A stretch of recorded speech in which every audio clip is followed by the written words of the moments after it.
There are few more shameful confessions to make than that we are lonely. The basic assumption is that no respectable person could ever feel isolated, unless maybe they'd just moved country or been widowed. Yet in truth, a high degree of loneliness is an inexorable part of being a sensitive, intelligent human. It's a built-in feature of a complex existence. There are several big reasons for this.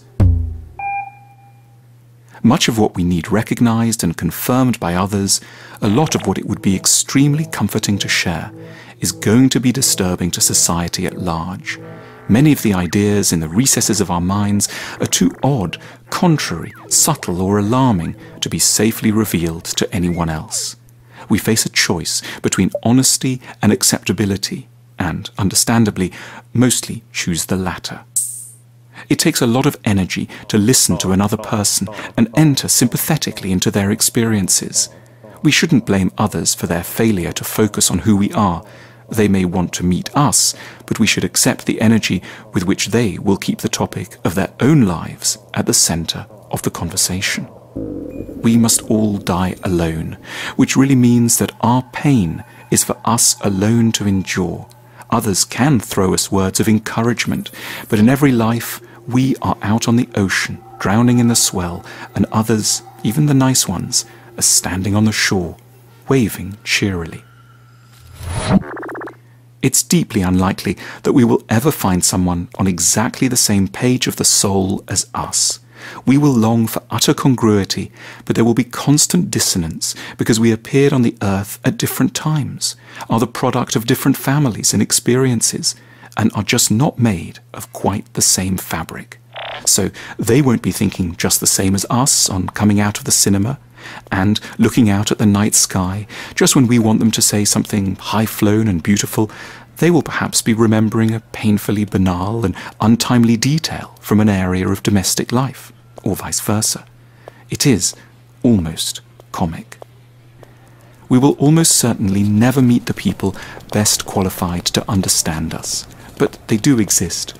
Probably they once walked past us in the street, though neither of us had the slightest idea of the potential for connection. Or maybe they died in Sydney 2 weeks ago, or won't be born until the 22nd century. It isn't a conspiracy. We would just have needed a lot more luck. The problem is sure to get worse the more thoughtful and perceptive we are. There will simply be less people like us around. It isn't a romantic myth. Loneliness truly is a kind of tax we have to pay to atone for a certain complexity of mind.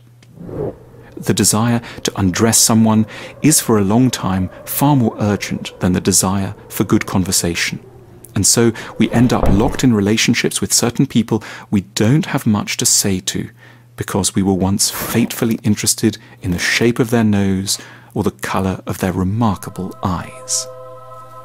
And yet, despite all this, we shouldn't be frightened or discomforted by our pervasive loneliness. At an exasperated moment, near the end of his life, the German writer Goethe, who appeared to have had a lot of friends, exploded bitterly, "No one has ever properly understood me. I have never fully understood anyone.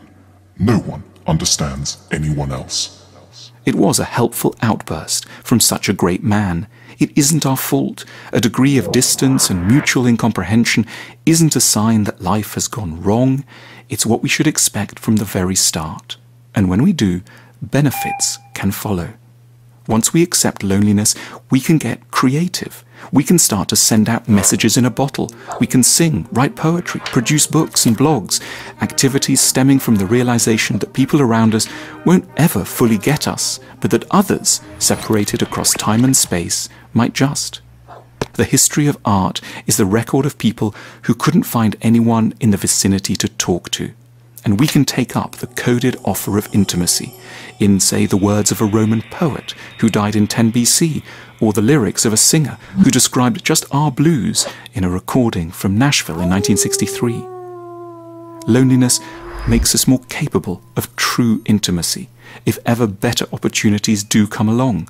It heightens the conversations we have with ourselves. It gives us a character. We don't repeat what everyone else thinks. We develop a point of view. We might be isolated for now, but we'll be capable of far closer, more interesting bonds with anyone we do eventually locate. Loneliness renders us elegant and strangely alluring. It suggests there's more about us to understand than the normal patterns of social intercourse can accommodate, which is something we can take pride in. A sense of isolation truly is, as we suspect but usually prevent ourselves from feeling from fear of arrogance, a sign of depth.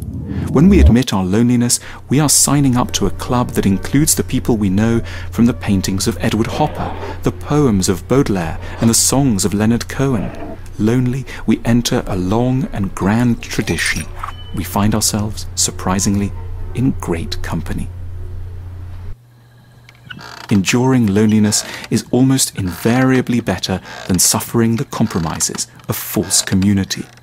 Loneliness is simply a price we may have to pay for holding on to a sincere, ambitious view of what companionship must and could be.